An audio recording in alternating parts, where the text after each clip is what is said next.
안녕하세요. 영수아줌마예요.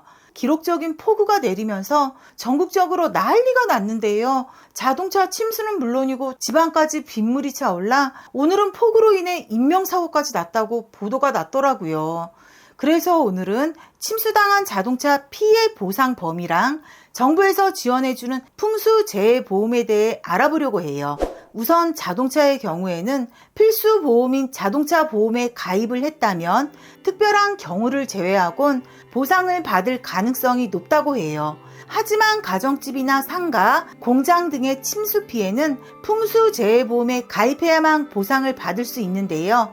일단 자동차의 경우 자기 차량 손해담보 특약에 가입되어 있다면 이번 폭우와 같은 천재지변으로 인한 침수 피해의 경우 보상이 가능해요. 그러니까 태풍이나 홍수로 인해 차량이 파손된 경우, 그리고 주차장에 주차 중 침수를 당한 경우, 홍수 지역을 지나던 중 물에 휩쓸려 차량이 파손된 경우는 자기 차량 손해담보 특약에 가입돼 있다면 보상을 받을 수 있어요.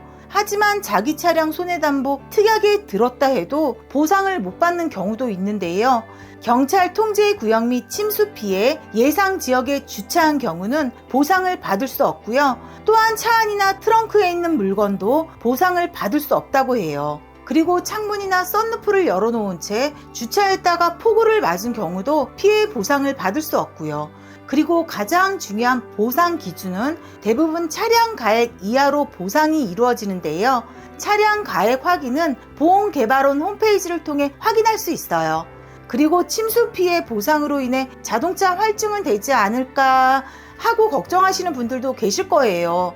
침수로 인해 보상을 받았다 해도 활증은 되지 않고요. 만약에 침수 피해 차량을 새 차로 구입할 경우에는 취득세와 등록세 감면을 받을 수 있다고 해요.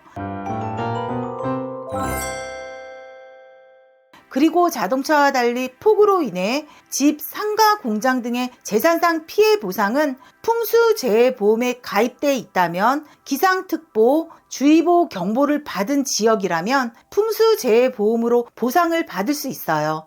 풍수재해보험은 일부 저소득층에게는 보험료를 전액 나라에서 지원을 받을 수 있는데요. 4월 5일부터 수급자와 차상위 계층에게는 보험료를 전액 지원해 준다고 해요.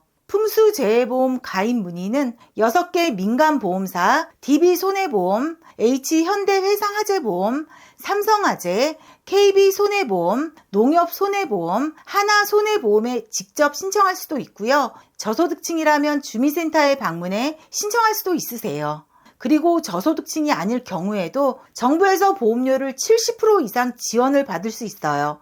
풍수재해보험 지급 사례를 들어볼게요. 2020년 9월 태풍으로 인해 제주도에 사는 K씨는 유리창 및 외벽 파손으로 인해 300만 원을 수령받았고요.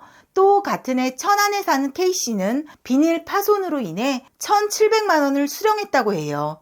오늘 밤부터 폭우가 더 심해진다고 해요. 앞으로 이런 기습폭우가 갈수록 심해진다고 하는데 지금까지 풍수재해보험에 가입하지 않은 분들은 꼭 가입해서 폭우로 인해 생길지 모르는 피해를 조금이나마 줄여보세요. 그럼 오늘 영상 끝까지 시청해주셔서 감사합니다.